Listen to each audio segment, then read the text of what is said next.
you got to focus on yourself and your own success, but there's always going to be someone who is going to outwork you, and no option for me. You know, like I want to be the dog that is hungry and cannot be outworked. It's the same with competition for Airbnb, competition with realtors. Like, you know, it's healthy competition. I feel like both of us have worked our whole lives here, you know, like building, you know, relationships, networking, because when people like you, they want to work with you. And then it's more friendly competition, and it's a respect, right? My goal is to not have enemies. My goal is to be, you know, respected.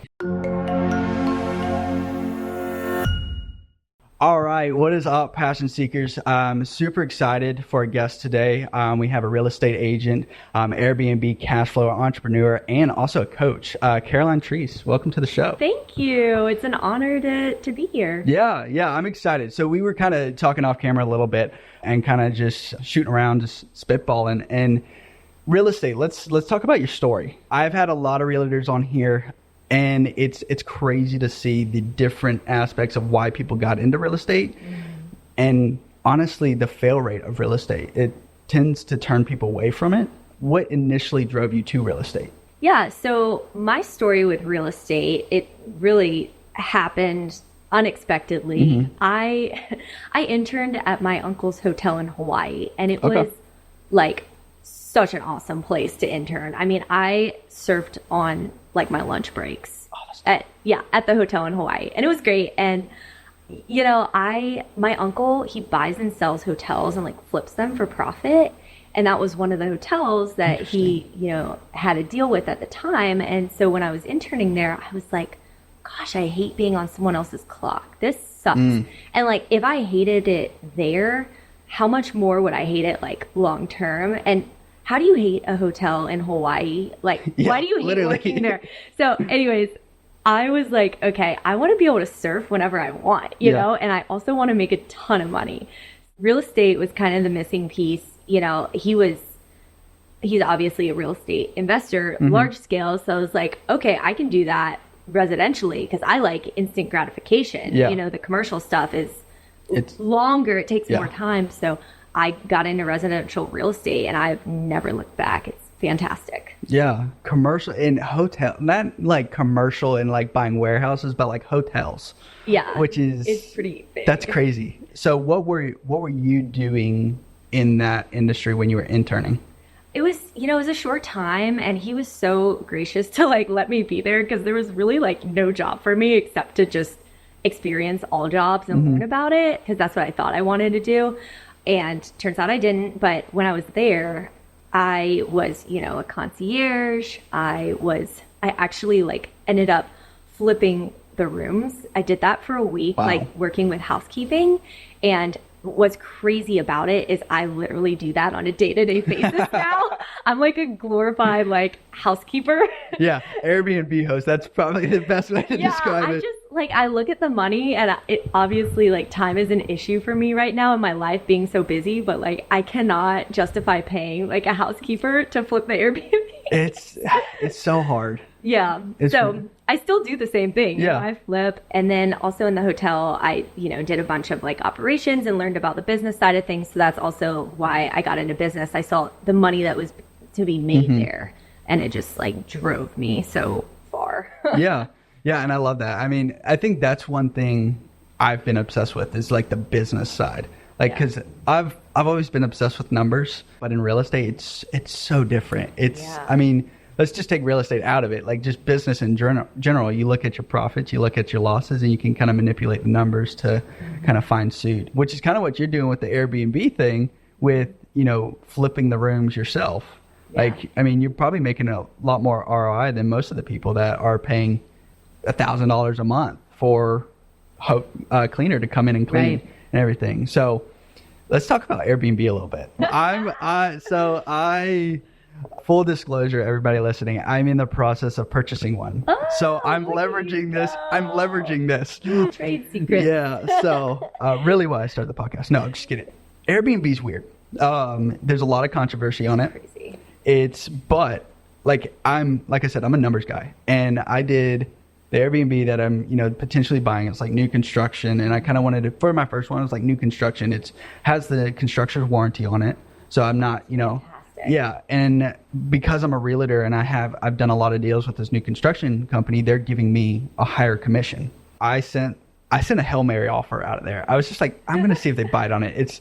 It's where it's 6 months with builders, they're number driven and all that stuff. They want to hit their numbers. So I told them, I was like, yeah, I'll pay this, but if you pay me 9% commission. And I was like, I was just going to ask. I was like, what worst they could say is no, right? Yeah. I asked and they were like, yeah, we could do that. I was like, oh, okay. So I'm like, all right. So, with that, I mean, what are the downturns with Airbnb?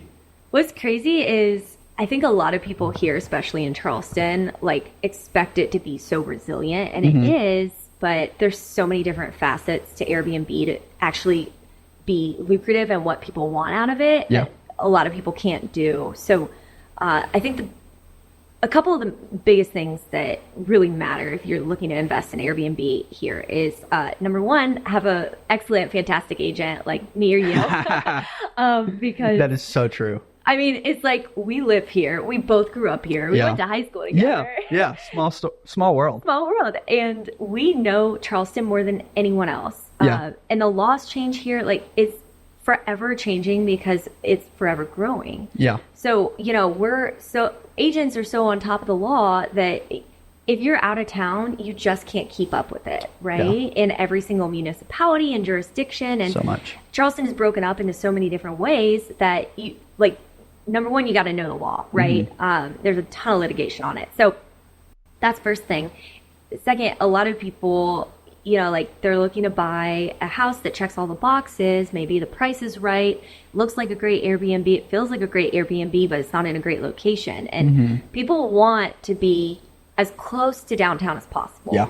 And that's like my strategy. That's what it's been with it over the years, is just how close can I get to the peninsula without actually being downtown? Yeah. Because there's so many laws around that. Obviously location is really great. Like, if you're investing near an airport, that's a great location. People see it on a map and they're like, okay, this is like $10 for an Uber. I'm super willing to do this.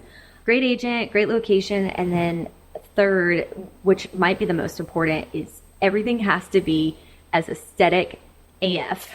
That's so true. That is literally what my wife's for. Yeah, it's true. It's like buyers don't have vision. It's the same thing. Like if you're trying to buy a house, like buyers don't have vision. So if you're a seller, make the house as nice as possible so they can have that vision. And then also the same with Airbnbs. Like Airbnb guests, when they're looking to book, they need something aesthetic. It needs to offer what your competitors offer and more. And that's something I'm always looking at, is just studying my competition and being better than them. Yeah. My neighbor who has an Airbnb, they got shiplap, and no joke, not even 24 hours later, I had my GC over and he put shiplap on the walls, because it's like I have to either be them or be better than them, and that's my only option. Yeah. Aesthetically pleasing is everything with Airbnb. So plays a big role too in just your average nightly price. Yeah. Too. When I was looking at Airbnb comps, what I went on is I looked at different cities, and I mean, roughly, I was looking at buying in where we're at today is Goose Creek, and I was looking at buying there, and the comps made sense. The numbers made sense on the numbers for what I was going to buy the house for. But in my head, I'm sitting here because we're born and raised. So there's that barrier as well. It's there's no way I would spend this much money on an Airbnb in Goose Creek. But the comps and the numbers say otherwise. And it's all right, so I have to trust the facts of the numbers, and I have to get past that, because I'm the same way, closer to the beach, closer to downtown. Right. But for this, the flip side is for my first one, I don't know if that's going to be the right fit for the moment. It's I would rather have something a little bit closer, a more niched market that I can kind of control. Yeah. Versus I love Mount Pleasant. I think. Oh gosh, we're all priced out of Mount Pleasant right now. It's so competitive. So competitive. And that's the other thing, is it's so competitive in Mount Pleasant. If I was to buy something, I would have to spend top dollar, and then I would have to leverage a lot of different things that I'm not necessarily, yeah, I just like, I don't have the real estate you make a lot of money as a real estate agent. Well, let me rephrase. Average agent makes about $60,000 a year. But if you do it right and you do it well, it pays off really well. There's a lot of work that goes into it. But at the same point, I'm not going to empty out my bucket on something that, is a lot higher risk. Yeah. Put it that way. For sure. I went down a rabbit hole. But one of the things that you said that I really like is being better than your competition. I love that because I try not to relate everything to real estate, but real estate is who I am. It's We're like, obsessed. it's my wife's like, can you stop talking about real estate? I'm like, no. I was like, obsessed with real estate. It. But when I got into real estate, it was like, okay, the fail rate, is 95% within your first year. It's insane. The success rate is so small. So it's like, okay, what does the 1% do? Find out what the 1% do and then do better. Like, it's like perfect it. Yes. And I think so many people neglect to look at their competition. And so you do that a lot with Airbnb, like even with having your GC go put on Shiplap. How has that benefited you in life? Let's just put in life. Great question. Gosh, I think, not being obsessed with your competition versus like studying your competition. Those are, obviously it's a balance, right? Like you got to focus on yourself and your own success, but there's always going to be someone who is going to outwork you. And that's no option for me. Like I want to be the dog that is hungry and cannot be outworked. It's the same with competition for Airbnb, competition with realtors. Like, it's healthy competition. I feel like both of us have worked our whole lives here, building, relationships, networking, because, when people like you, they want to work with you. And then it's more friendly competition and it's a respect, right? But like, my goal is to not have enemies. My goal is to be, respected. It's also to be number one. Yeah, 100%. Like if you talk to any realtor, it's like, what's your goal? Be number one. but they don't, some of them just don't know what it takes. They haven't experienced it, and like it takes literally seeing what your competition does, studying it, walking away from studying it, and then going to do it, you know? Yeah, and I think, that has such a big part to play, like with sports, but also in like business. I think so many people, like, full transparency, like I lost a deal this weekend to another agent. The other agent, if we're throwing ethics in it, don't know if that was really involved, but like taking that out of it, the fact is the fact, I lost the deal. Like whether he played dirty or not, I still lost.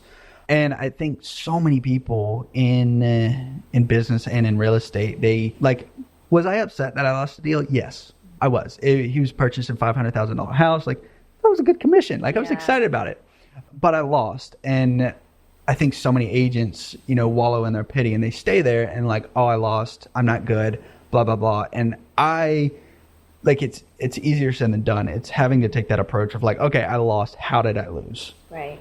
And I think from what I can tell from our conversation is I think that's the approach that you take. It's like, all right, maybe you didn't lose, but it's like, all right, how is this one outperforming and what can I do to alter my plan? And it's like, you're not obsessed with them. Like you're not always like, oh my gosh, what is Jane doing over there or whatever. It's like, no, it's just like, oh wow, that's cool. I'm going to do that. And I think that has a huge benefit and probably a huge benefit in your real estate career. Would you say? For sure. Yeah. Yeah. And I'm throwing this out here, y'all, because we are both agents. When you look for Airbnbs, find you an agent. It's the same way as like a tax consultant. Like you could go to TurboTax all day long and do it yourself, but at the same time, pay for good service. Pay for it, man. Pay for knowledge. I take my real estate head off for a second. I would say that no matter what, because half these people, like I have a client right now. She's selling all her portfolio in California.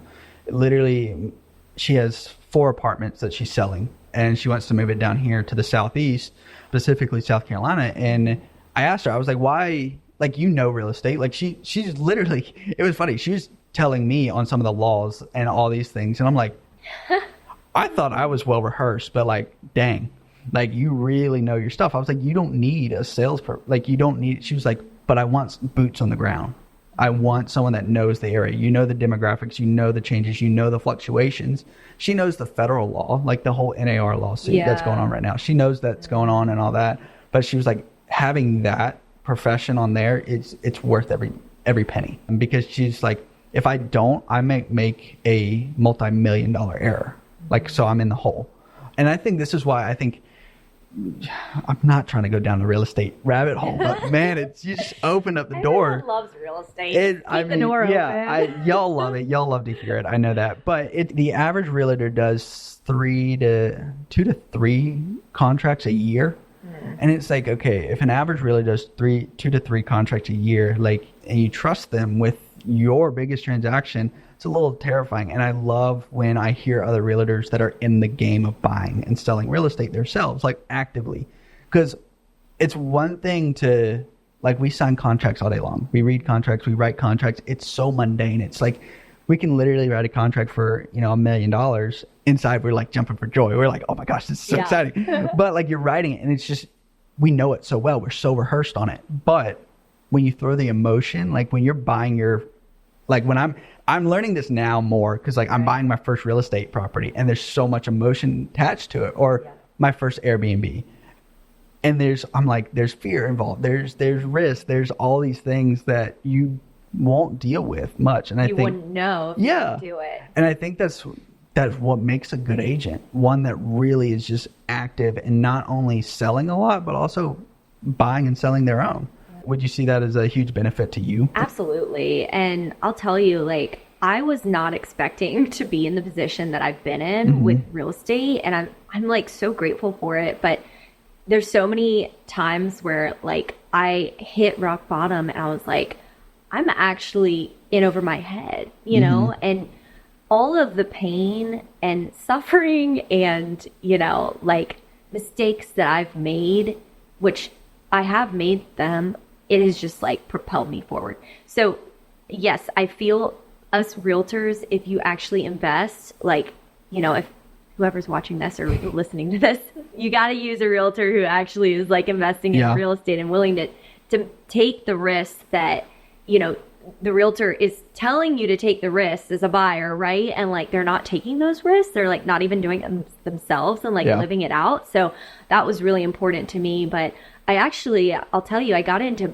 buying my own at a young age, and I was just like, I don't have the money, but I'll find a way, right? And so I found a way, and that was the greatest risk I've ever taken. And COVID hit, and it was like so scary. Dang, you started in COVID? Yeah. That's impressive. I started real estate and I bought a house. Oh, that's really impressive. In Mount Pleasant. Oh, you got that good interest rate though, didn't you? I got it, but I sold it. Oh, really? I sold it. But you know what? It brought me to better things. Yeah. So, I can even tell people I've bought and sold my own properties now, which is, I'm thankful for it, And that's why I got into real estate, because I was like, dude, if I'm going to be in the rental or the investment game, like, I'd rather get paid for it. Yeah. Like, exactly. because I get, if I buy a transaction, I still get the commission for it. And if I sell, like, that's one less thing that I got to pay for. Exactly. So I love that. Well, you believe in it. Yeah. My wife, love her to death, but boy, I see real estate because we're in it every single day. Like, we see it so differently. I'm like, this is just literally $1 million shit right here. Like, we could just buy this, and it's like, but that's terrifying. I'm like, but look. And so it's really, I think us realtors always have to come off cloud 9 every now and then. Like with my clients, like I feel like I have to meet them where they're at. And sometimes I'm trying to drag them to to the cloud 9. Hey, come look at and a lot of times, it's like bringing yourself back to reality. It's like, oh wait, no, this is probably the biggest transaction they'll probably ever do. Me, I do these, all the time. And that's what's crazy. I think what I realize is I'm like, you just Wednesday, you had your 95th closing. Yeah. Isn't that crazy? Congratulations. That's freaking awesome. I'm hitting, oh gosh, what is it? I have 3 in escrow, and then I have 13 that I've closed since January. So yeah, so I've been really blessed in that. And hustler. But I really brought myself perspective. I was like, I've done 13 deals in 6 months. And which is great, but like, that's 13 real estate transaction contracts and processes. Yeah. That's more than most people will go through their entire life. Yeah. Because some people live in the same house their entire life or move, 5 times within their whole lifetime.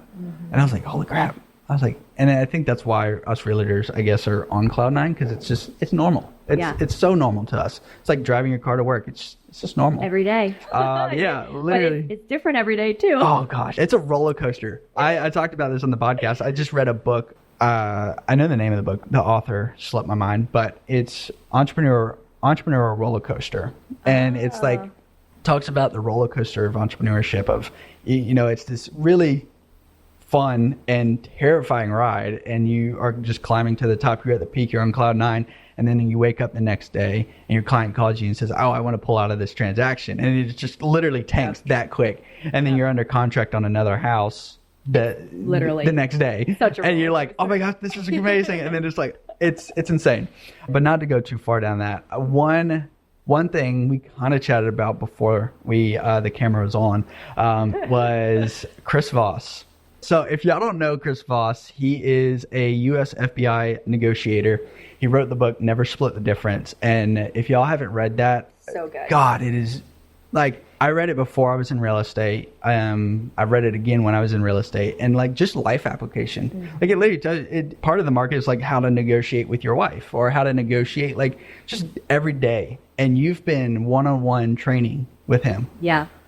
So all right, I have to ask, like, what was that like, and how did that come in play? Well, what's crazy is I was telling you earlier, like he's just so poised. Mm-hmm. He knows everything about you in the first minute you talk to him, right? I mean, it's insane. He can read people like he can read them like a book. It's crazy. And he has so many amazing stories of, some of the biggest US hostage negotiations like that have ever taken place. Mm-hmm. And he's been like the forefront of it. Like he saved lives, right? So it was like obviously so humbling to be able to like be trained by him. But I mean, I can obviously tell you, and not to bring real estate back into this, but like it's crazy how much we negotiate and we don't even know it every single day with real estate, with life. Like you said that you were, you negotiate with your wife, like you negotiate with people and you don't even know it. Yeah. Like everything's kind of like a balance game of like, how can I help you if you help me, like in the most selfless way possible. Yeah. But Chris, he's got so many tactics, and that book actually like really changed my life. Never Split the Difference. How so? Well, I mean, like the tactical empathy and just like listening to people versus like trying to think about what you're going to say to people. It's like almost changed my whole perspective on how I care for people. Yeah. Like I can truthfully say that I negotiate as if my life depended on it because I care so much more. And, he's taught me so many different like tactics with it that I use every single day. One of those being that people like to be mirrored because it makes them feel heard. And that's a huge part of his training. It sounds so simple, but I feel like people don't really do it as much. When you say mirroring, like elaborate on that a little bit. What do you mean by that? Yeah. So tell me more about your question and what you mean by your question. It's like listening to a sentence and then just like basically repeating it. Like his whole process is like repeating the last like 3, at least adding 3 words of the last person's sentence. Yeah. Like choosing the words that they chose and like repeating it back to them. But like obviously reorganizing the sentence. And there's like so much to it. I mean, I could talk to you forever about it. Like even to the point of, when you're negotiating price, not to bring back real estate, but here it is. Yeah. Everything needs to be an odd number, Yeah. And you always have, a ceiling that and, you always try and propose 60%, of that ceiling. And then there's, 3 different steps you take to reach, like a common ground. But there's so much to it. So much. Mirroring is tough for me. Because I hate silence. And with mirroring, it's basically questioning them on what they questioned you, kind of, and just sitting there. What's your technique? Like, are you able to sit there and just kind of just in silence and just wait? Yeah. So like specifically real estate, back to it. Yeah. Like, if I'm on a listing appointment, there's part of me that sometimes just don't want to work with clients, and that's okay. Yeah. Like, sometimes it's not a fit. I'll give them a walk away, price. Yeah. And I'll tell them mine. And that's only because I probably don't want to work with them unless I get that. If I want to work with someone, it's different. Like, I never tell them, obviously, what my walk away would be. That stays close with me. I guess, wait, what was your question? the staying silent. Like, yeah. So, okay. Right. So my walk away would be my walk away, and then I would be silent. I'd be like, you take it or leave it, right? Yeah. I'll take it if you take it. But then, if I like the people and I want to work with them, I let them talk and control the room for a second and make them feel like they're in control. And then, you propose something to them, and then you do have to stay silent. Like, there's no continuing sentences or like rambling, which is something like us ADD people do. We got to stay on topic, but you have to propose something and then absolutely remain silent. And literally sometimes it like cuts through the air and you have to just hold your tongue. Yeah. Yeah. I think that was the one thing that I learned very early on in real estate is because I was getting into the rambling. Like so like the biggest thing, like I really like working with buyers. Like I love the chase and I love the hustle. I'm venturing off into getting into listings and stuff like that. But like I started with buyers. One that's probably, listings are easy to start with, but I love the chase. Yeah. Like I just, that's always what I kind of did. And with the whole NAR settlement, like, and all that stuff, I set my commission at 3%. And I never want to sell myself short, because the philosophy that I have is if I'm selling you short, one, that's really unfair to all the other clients that I charge the 3% for. I'm a 3% agent. I charge 3% because I offer so much. And that's just kind of what I want. And like, it's a drive that you're going to work. Like you feel like you're getting paid worth your money versus like, oh, I'm getting, 1.5% or something like that. Something ridiculous. And it's like, you feel like you're going to shortchange the client subconsciously because you feel like you're not getting paid as much. So I always went with that. And I noticed like with a couple clients, like my first deal, I said, hey, listen, I charge 3% for my deals. You can always typically get that negotiated in within the price if everything's done right. I was like, but if they're unwilling to, and it's a tight, there's multiple offers, I just ask that you come over with the difference.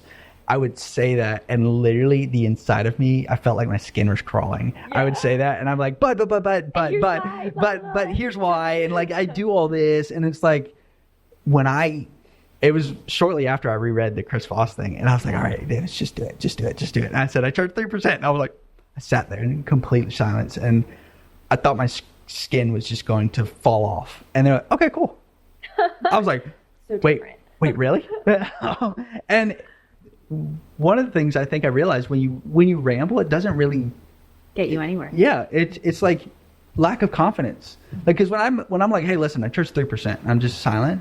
There's a reason. Like, I know that I'm worth that. Like, because I have a ton of people that work behind my back, that behind the scenes, like closing coordinators, all these things, people that are just moving parts for me to make sure that they have they just sign a contract and enjoy the ride. Best service. Yeah. And, in the service industry, I think that's so important because last podcast, we talked about transactional agents and, relational agents. And I think a lot of people get in the transaction because they see, I was talking with a client and we keep bringing it back to real estate, but I love it. And I was talking with her and she was like, I feel like all these agents are just claiming me because they were registering with new builds, like without communicating with her. And she was like, I was like, well, like to you, they're a dollar sign, unfortunately. Like to what they see is like, oh, payday. Money. Yeah. And which breaks my heart. It like really upsets me with that. Cause I'm like, to me, I see my client as someone that's fixing to venture off on something that's very scary. So what can I do to mitigate that? That's so human of you. Where does that come from for you? That's a good question. I play the role and say, if I was buying a house, how would I want to be treated? Mm-hmm. It's really difficult in real estate to not see a client as a paycheck. So, I have to consider that, and like it's business. So I have to I have to have numbers. But at the same time, I know money follows value. And I think people appreciate value rather than, the transaction. Because if they just want a transaction, like if it's new construction, anyone can do it. Yeah, they can go do it themselves. Yeah. I was like, I really care for my clients. You have heart. And I think I'm so curious about people. Like, I think 90% of my day I spend on the phone, and I could care less if we talk about real estate. If we want to talk about real estate, fantastic. But like, I really love just talking to people. I love understanding people. So I think that's where it came from, which is weird in some sense. Well, we have similar business model, but it kind of is. At the end of the day, it is, yeah. Yeah, we probably stand out a lot more than the average agent because we have a lot more passion and heart, and not only that, but we care about people way more. I mean, like, I take my clients under my wing, like they are family. I won't sleep at night if something goes wrong, like I almost care for them more than myself at this point. Like, yeah. And I mean, like, it's weird because, like, as a client to realtor relationship, like, technically you have to put their needs before your own, technically. Fiduciary duty. Yeah. And that's a thing. That's always fun to explain. The other thing is sales it's like a curse word. When you say, oh, I'm in sales, they're like, ooh. Like, it's not sales for us. No. And like, to me, sales is just information. I started switching my viewpoint on everything. It's like, oh, I'm a sales agent, a realtor sales agent, rather than I'm a consultant. So like, you're in the coaching business, this might be a perfect segue. Like, if you a business coach, like, you hire a business coach to help you, guide you through, to basically mentor you throughout the process.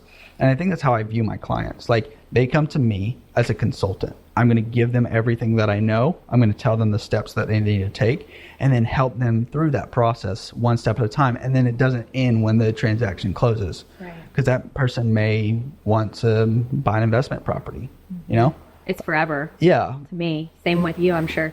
Yeah. And like, I don't know. I feel like it's a lost art almost. Everybody is obsessed with the paycheck because, it does pay really well. But at the same time, it's like they're printing money every single day. Like, what's the value with that? Like, when we die, are they going to be like, oh, Caroline was a great realtor? No, that sounds like I would absolutely cringe if I were dead and heard that. Yeah, literally.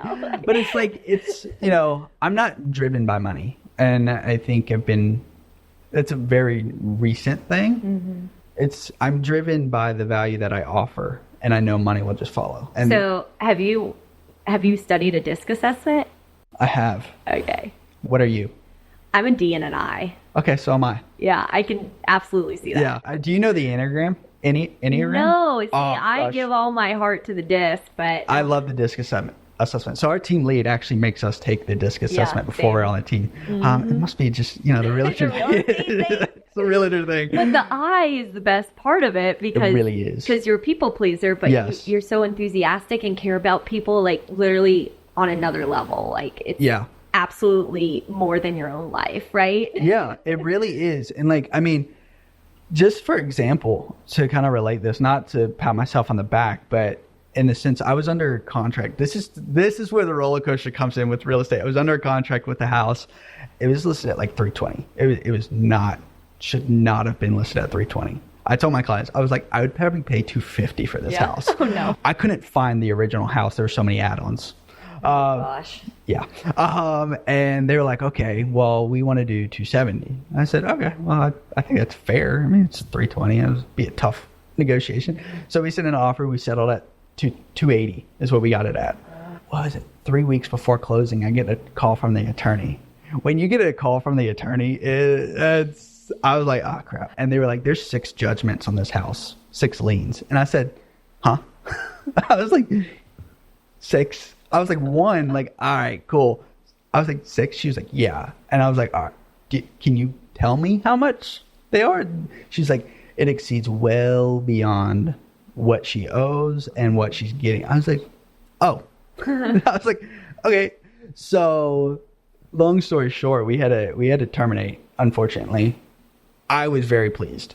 My clients were a little bummed, but I felt I was I didn't want to sell them that property. I told them, I was like, I do not want to sell you this, but if you think it's right, I respect whatever you want. Yeah. It fell through, and then the next day we were under contract on the next house that it was a fix and flip, same price, you know, good bit smaller, but like just so easy. And where we probably both stand out is like, I called the lender, and again, this is not to pat myself on the back, and the inspector, I said, hey, listen, they had a pretty rough go at it. Can we just include these on the next one so they don't have to pay additional? Because I try to get them the $1,500 because we were already CL 100. We paid the appraisal and all that stuff. And I was like, so I called them. I was like, can we just get this included? And most of them said yes. The inspector was like, oh, I'll shave off, you know, a couple $100. I was like, well, that's something. But it was like that to me, like they called me and they were like, hey, listen, I just got off the phone with the inspector and it sounds like you put in a good word for me. I was like, oh, well, yeah. And he was like, dude, I appreciate that so much. Like that means so much. He was like, I actually, you know, are sending 3 other people your way. And like, I wasn't looking for anything.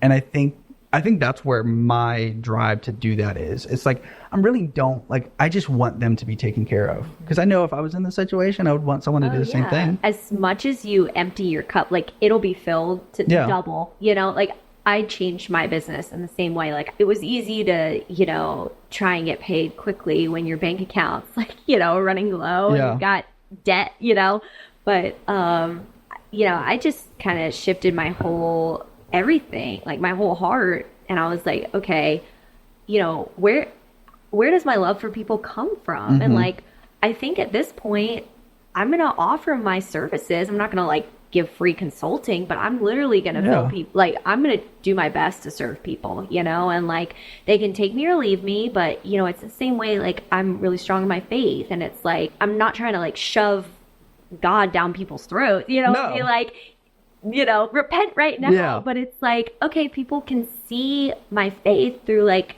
what I do and how I serve them. And it's like, got to be the same way with real estate, you know? Don't be a Bible thumper. No. But like, that's the same way. Like, I have a really strong faith and like, I'm not like, hey, I'm a Christian, don't cuss around me. Like, I really don't care. Right. Like, I was in construction for 8 years of my life. I've heard every colorful word you could ever think of. And like, I really don't, it doesn't, like, who am I to judge? Like, I really don't care how you live your life. This is how mine, if you have questions about it, great. Right. People will because you're serving them and they're like, gosh, I want this like unconditional love for people. Not saying I totally have that, but you know, like, some people want it, like they gravitate towards you by just like serving people, you know, and caring for people. I love that. I think you implement, you know, from talking, you implement that into your business. And that's kind of where I've always implemented too. And I've never, like 14 months in, I was talking to my broker in charge and because I got the top dog for GCI, which was a huge surprise this morning. Like they were in the meeting and we were going through and GC top dog came up and it had Davis. So I was like, I looked at my teammate. I was like, was that a typo? Like, they were like, no, that's for real. I was like, oh, sweet. So it's super exciting. But like, I credit that to just having that big business model. Yeah. Is if you chase money first, you're going to be transactional and you're just going to be literally chasing 24/7. If you offer value first, then people just gravitate towards that. Cause like, I mean, people buy from you that know, like, and trust you. Yeah, it's, you know, the rule of thumb. Which I kind of might be the best segue, but like appreciation for life and like people and just, you know, everyday individuals and curiosity. I'm very curious about one thing is you were in a shark attack. That was the roughest segue I think I have ever done. But holy crap, that was shark attack. Yes, she was. I was attacked by a shark. I'm going to guess. Hamilton, who was I talking to? I was telling someone, I was like, I'm having someone on the podcast. She was in a shark attack. And they were like, is it Bethany Hamilton? I was like, no. Was the shark attack in Hawaii? No. Really? It was actually crazy enough. It was Station 13, Folly Beach. And I think I told you that in my questionnaire and it was a total lie. It was just to hook you. I was in a surfing accident and a shark did not attack me. I thought I was going to get attacked by a shark. I actually have a huge scar on my leg. Oh, dang. Yeah. And people ask me all the time. They just like lead with, "Were you attacked by a shark?" And I'm always like, absolutely. Yeah, it was crazy. What's crazy is I had someone ask me the other day, like, "So are gators like really around here?" And that was like the one time where I just could not go with it. I was like, no, I did not get attacked by a gator. But it's a gnarly scar. That is freaking gnarly. I got 2 little dots right here. I was supposed to have a pretty big scar, but technology, I had the little robot thing that they fixed up my shoulder. I wanted the scar from like my neck down to my elbow. Yeah. Because that would have been like dope. But unfortunately I didn't have it. So the company my wife used to work for used to basically have events like David Goggins, like his event. They would organize and plan that. You know Russell Brunson? No, I don't. He has a huge group, and it's called ClickFunnels, and he basically created funnel marketing. And so basically all these business gurus came to Sage and they planned the events, and my wife helped them plan. So I got to kind of meet like Eric Thomas. Oh, wow. Yeah, cool. Like I got to meet Eric Thomas. Brandon Turner with Bigger Pockets. Yeah, Brandon Turner. Yeah. Yes. He lives in Hawaii, right? Yeah. So big real estate investor. I got to meet with him and hang out with him for a while. Oh my God. And I was like, I just want to sit down and like talk. Like I just love to do it. Makes you tick. Yeah. I want to hear about it. I freaking love it. I just want to live an abundant life. And I love that. Yeah. So it's like, just like wealth is very different. And the people who believe in that, like we have to stick together, because like in the real estate business, in any sort of business, there's people who think completely opposite. Yeah. Instead of picking up where we left off. So if this is really butchered, I do apologize. I really do. But abundant mindset has been such a pivotal moment in my life, because I think, and I relate it back to this podcast so much. That's where passion seekers come from, because I think you have closed fist and an open fist mindset. And a closed fist is trying to hoard everything and like, try to, protect everything. Yeah. Now, abundant mindset is like, nah, it's just, it's whatever. Money will come. Money will, as long as I'm doing the necessary work to do X, Y, Z, then yeah, I'm not worried about it. Yeah. So it's like, I think it's the greatest, the combatant against fear. So like with the Airbnb, like the numbers are off the charts. Right. Like I can make so much money a month, but then it's like you play the hypothetical of like, what if no one rents it? But I'm like, it's not an option. Yeah, it's like not even going to be an option. Not in your hands. Yeah, and it's like if you go in with the mindset of like there's absolutely no plan B, there's no failure here, then it's just like, why wouldn't I do it? There's no room. Yeah. Because failure would actually be me, like, dead. Yeah. And I'd rather be dead than fail. Yeah, and it's like, I mean, that's how I looked at real estate. I said, there is no plan B. I told my wife when I actually didn't quit, I lost my job. Because, we lost all our funding for the East Coast, and the owner of the company called me and said, "Hey, dude, we got to let you go. We can't afford you." I was like, bummer. And I said, all right, I want to do real estate. And I told my wife that, and I was terrified. And I said, there's no plan B. There's only plan A. I love that confidence too. And I'm sure that tough time didn't break you. It literally built you. Look at where you are now. I will say, if I had to do it over again, would I voluntarily do it? No.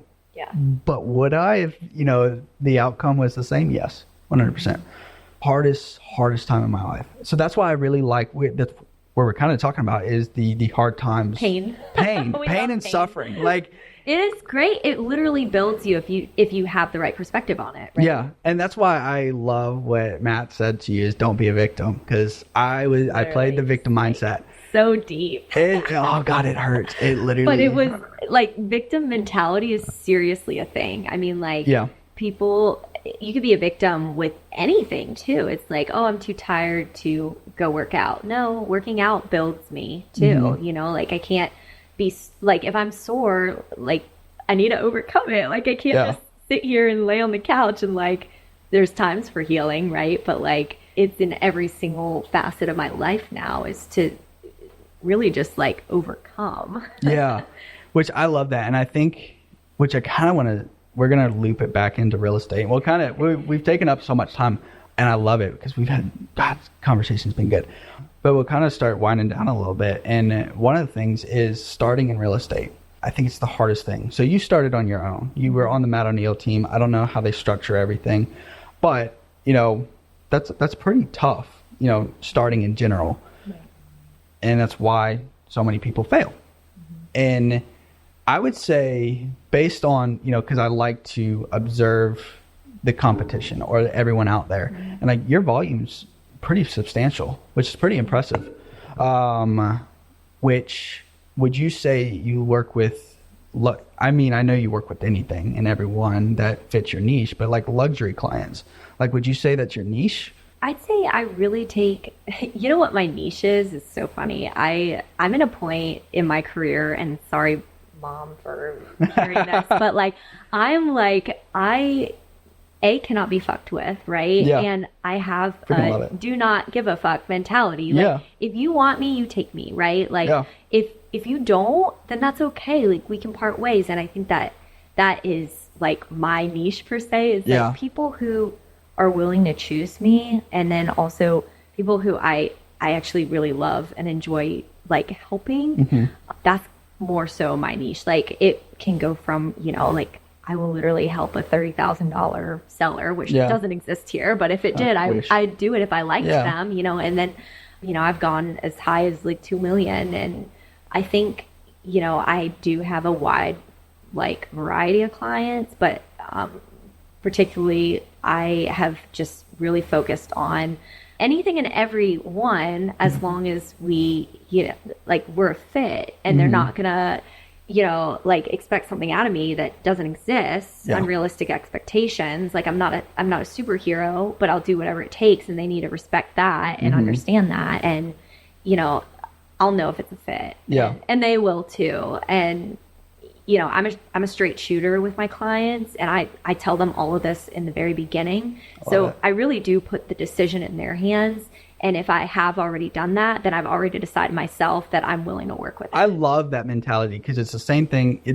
I always relate it to like high school dating. Like, if you're the dude that's always trying to like act desperate, no one's really going to date you. But if you play the dude that's hard to get, everybody's going to want you. Right.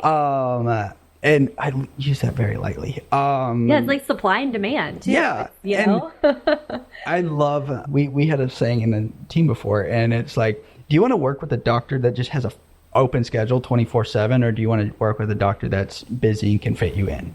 And it's like, I want the dude that's busy, knows his stuff, and done multiple surgeries before, and who's in it, literally, versus the one that's just like, hey, listen, I don't have a practice, but I do things here and there, and I can help you out.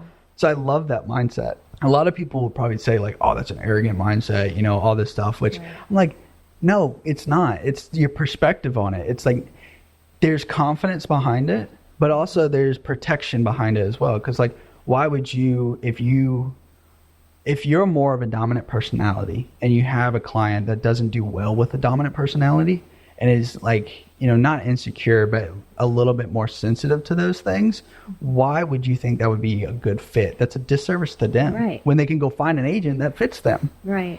And, I think so many people just try to convince people to go, like, and match. They try and match with everyone, and sometimes it's not a match. I mean, granted, like, I will take pretty much everyone, but I'm not going to be, it's not going to be a stressful situation.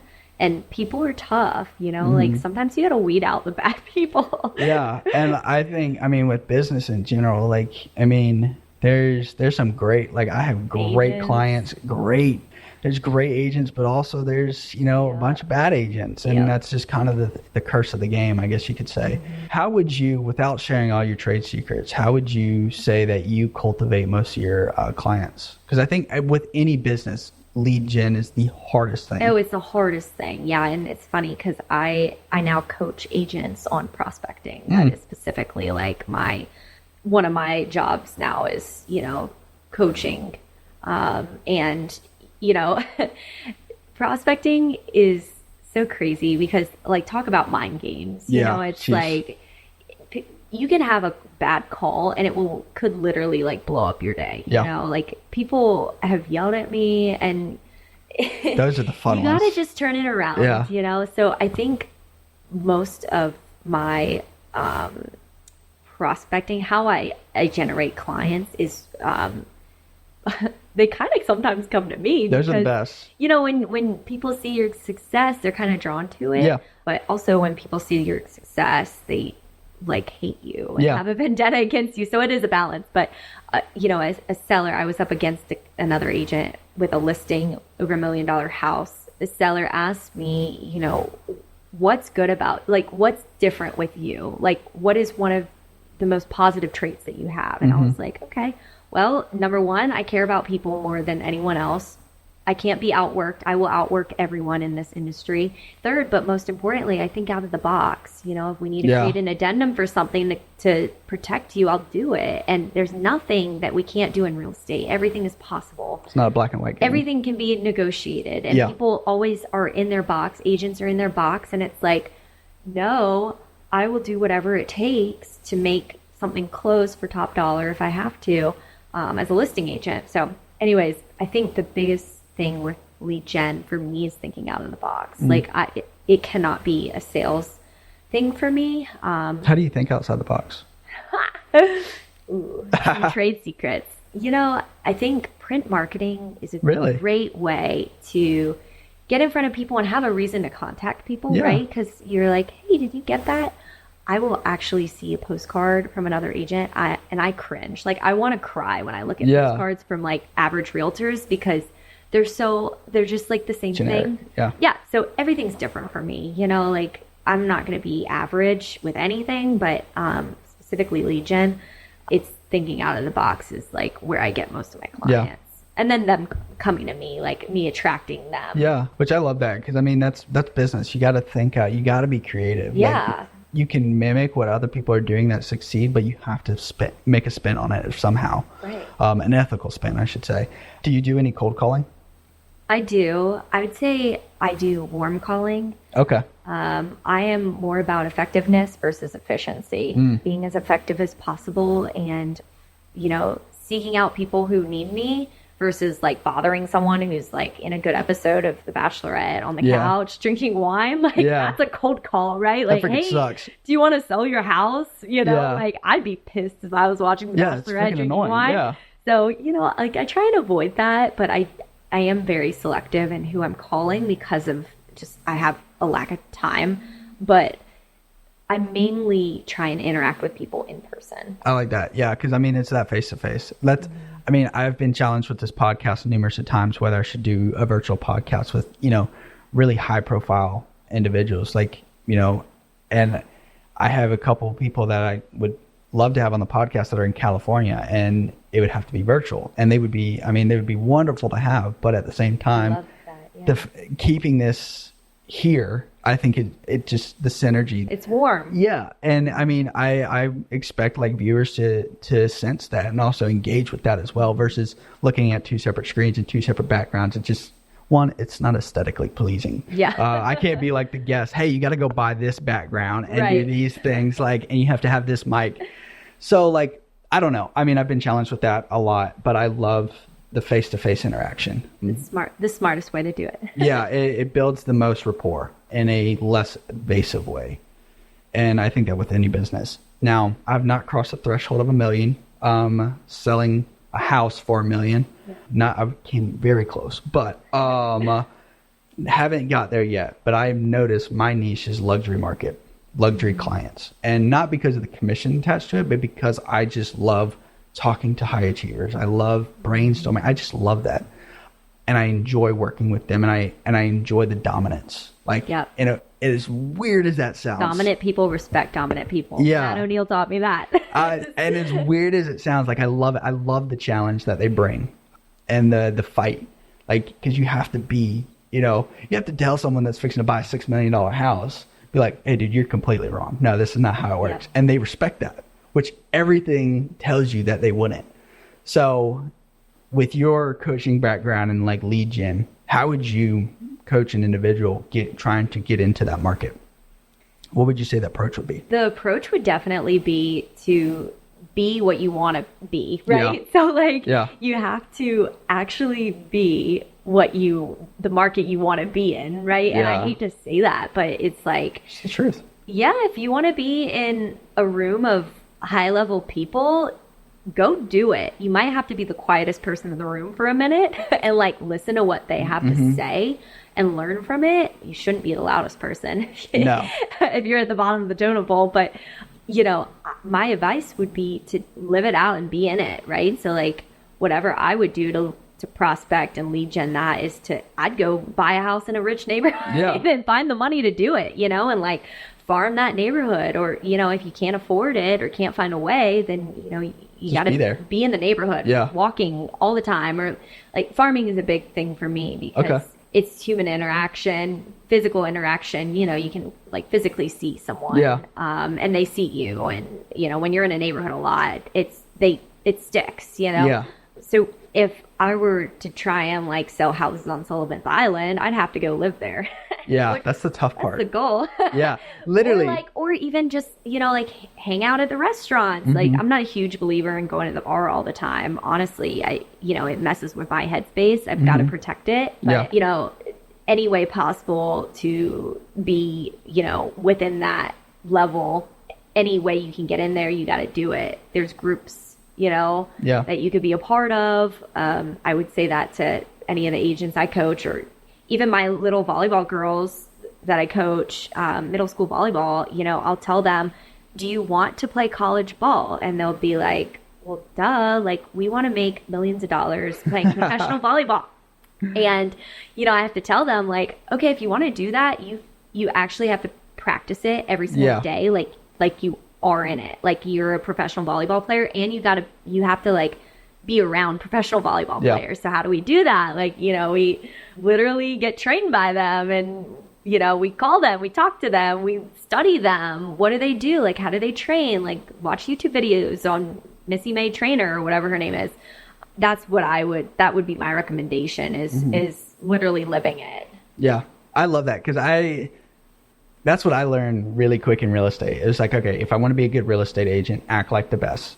I may not be the best, but act like the best. I'm not faking. I'm not manipulating. We'll I'm just, and it's literally, it's manifesting, and it's a sparkle. It sounds so cheesy, but like some people just have a sparkle. I think that came from my mom. Like, she's a huge influence in my life, and my dad, but like she always says like they have a sparkle or they don't. You have a sparkle. I have a sparkle. Like, it's literally true. Like, you know, if you believe in yourself, like you have a sparkle. Yeah. And I mean, like you can tell the fakes from the people that are real. Yeah. And it's like having the confidence to be able to walk there and say, no, I am the best, not because I've sold 1 million deals and I've all this, but because I'm going to be the best. Yeah. And I think I heard a business guru one time say, he was like, if you want high ticket clients, go buy a McLaren. And I was like, dude, you're full of crap. Like that's a bunch of load of crap. Don't go buy a McLaren. That's stupid money purchase. But the principle of it, it's like, true. No, you have a McLaren, you're going to attract those type of people. You're going to then you're going to be in a McLaren, you know, Facebook or like, and you just build that. And he was like, you may have a house in, you know, in the middle of nowhere, but you have a McLaren. And he was like, there's truth and, you know, scarcity to that, but it's the truth. It's like, all right, like my big goal is I love the luxury clients because I just love the people. And so like I've been centering myself around those type of clients, working downtown and being downtown and, you know, going to Sullivan's and stuff like that. Could I buy a house on Sullivan's? I don't know if I can manipulate the numbers that much yet. Is the goal to be on Sullivan's? Yes. But it's like, all right, what can I do now? Do open houses in Sullivan's when they have them, but it's like no limit. Yeah, so I love that you say that because I think that's a huge thing that people miss. They just expect realtors get their license and like, all right, I'm a realtor now. Everybody's gonna come to me, and I'm like, no. Everybody goes the other way or calls you and says, hey, dude, I'm fixing to get my license. What do I do? Yep. And you're like, seriously? Like there goes 8 of my friends. Yep. That was brutal. I literally had someone, but now I have people that call me and say, hey, what's real estate like? And I'd love to share it. Like I think it's the greatest profession in the world. It's not for everybody. No. It is it's a tough business. It is a crazy business. Crazy industry. You don't understand unless you're doing it. No. How crazy it can actually be. Like we're always on the hood of our cars, like writing contracts in the heat, or that's not even like half of like, or even like a little. Like vacation is literally Like with your like vacation is undisclosed. Like No. I feel like I can't even tell my clients when I'm on vacation. It's a curse. It really is. It's like I don't, and I really don't even go on vacation. Yeah. Like, I mean, every vacation that I've been on, my wife loves to travel, but my laptop's always with me. So like tomorrow we're leaving for Italy, which I'm so excited for. But we have a 16-hour flight. I can tell you right now that 16-hour flight is going to be sitting on the computer, you know, trying, because like I told some of my clients that I'm going out of town, but not the others because we're not at that process yet. Yeah. Where they're going to be looking actively. But like it's, you know, it's almost when you say you're going out of town, your phone literally blows up 24/7. You're like, what in the world? Like I tried to show you a house last week and now you want to go? Yep. But I love that. And so as we're winding down, one thing that I always like to ask guests, and the position that you're in and, you know, where this podcast is about, the passion and all that stuff, how do you find your passion? What's your advice on that, of finding it? I feel like I have a pros and cons list for everything in life, like every decision. And I seriously had that for real estate. I think how you find your passion is just such a deep question. But like first you need to like obviously start deciding what you want to do, right? And when I started real estate, it was like a pros and cons list for me. And then, you know, what does it take for me to get to where I want to be? But I think the driving force of my passion, you know, is the real estate industry. It's serving people. And that's what I want to do every single day of my life, is to love on people. I just truly like am passionate about people. And then also I need money because truthfully, like I'm a good person to have money because I'm a generous person. So I want to build wealth, but I also want to be able to have the resources to give to people and to like help people who are struggling. And, you know, like we've been talking about like our cup or whatever. I always like talk about it because seriously, the more I pour out of my cup, like I have an overflowing cup afterwards. So like, I feel like I have zero resources if I don't have money. So I'm not like truthfully obsessed with money, but I do need it in order to perform and to do things that I want to do. And that's like giving back, obviously. And you got to love what you do, and you can't love what you do without like seeing results, and money is results, right? Yeah. So it's a tool. It is. So yeah, I mean, that's kind of where my passion comes from. Yeah. That, and obviously just like my faith and failing. You don't want to fail again. So like you're passionate about only succeeding. Yeah, no, I love that. People always say the love of money is the root of all evil. It's that, you know, that famous verse that's always quoted. But I'm like, yes and no. Why do you love money? Yeah. That's the question. It's like, I don't love money. It's not my idol. But I love that it's a tool where I can be grateful for it and be able to give back and have opportunities that, you know, most people aren't, you know, in that position. Right. And is it for everybody? No. Some people idolize money. And it's like, I love to make money because it, like you said, it really opens up the door to, it's a tool. It's a resource. It opens up the door for me to help more people in real estate. It opens up the door for, you know, I've always thought about doing a builder program where I could build houses and give them away, because buying houses, it's tough. Yeah. And it's like, you know, I want that opportunity, not because I want the pride behind it, but because it's just, you know,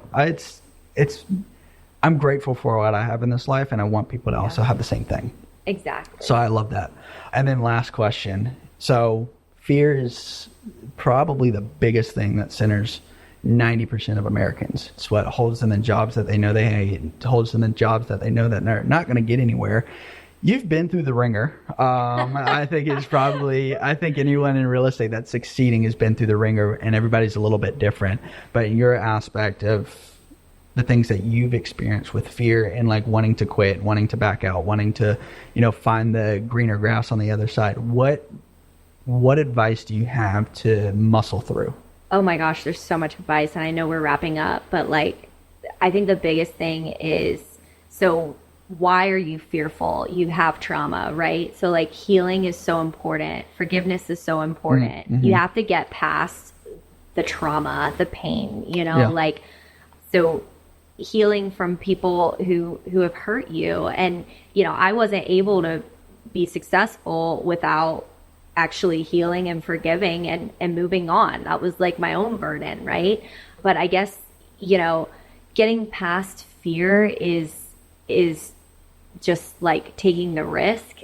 And I guess that's really easy to say because I'm a risk taker. Yeah. And that's why I make a lot of money and I'm successful, is because I have taken risks. And I guess it's easy for me to say, but it was a process to overcome the fear that I had. I think the third house I bought,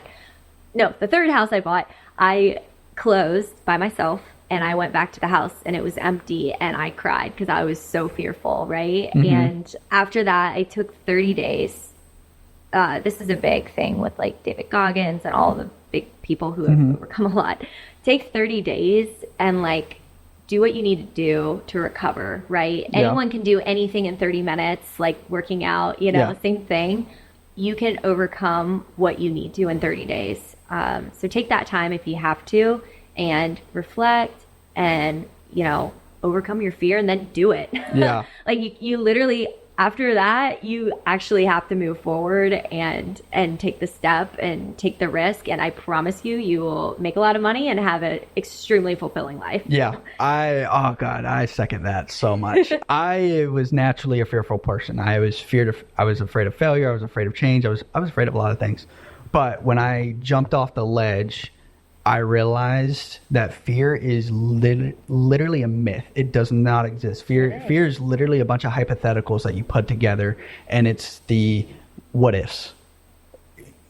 What if it's like skydiving? You fly all the way up there. You're terrified. You're standing on the edge. You're looking over the edge, and you're like, "What if the parachute doesn't open? What if my dude doesn't know what he's doing? What if we disconnect?" Yeah. But the chances of that is so low, and you wouldn't have seen the whole entire world, skydiving. Yeah. Which, by the way, I have done before with my brother, and it was great. I want to so bad. So I related to that in the sense of like fear. Fear is a myth. Fear does not exist. Inside you. I mean, being through the ringer, being through moments where I'm literally holding back tears, like just literally don't know how I'm going to pay my house payment, don't know how I'm going to get through these things, and realizing that everything just works out. Like it's the weirdest thing. If your value is in the right place and you're doing the right thing, the dominoes fall where it's at. Now, there's a lot of successful people that file bankruptcy, but they're literally Grant Cardone. I'm pretty sure is one of them that's filed bankruptcy. Dave Ramsey filed bankruptcy. I promise you it was tough for them, but where they're at now, they would not have been there if they didn't file for bankruptcy, if they didn't go through that hard time of fear and all that stuff. And I can tell you right now, anyone that goes through bankruptcy is terrified. Yeah, for sure. They absolutely had a moment of reflection. I guarantee you that. 100%. We wouldn't have been hearing about them if, they hadn't. Yeah. Well, oh God, it's been so good. We've had such good conversations. Probably have you on again, talk a little bit more. Maybe we could get Chris Voss on. But Passion Seekers has been fun. I'll catch you on the next one. Later.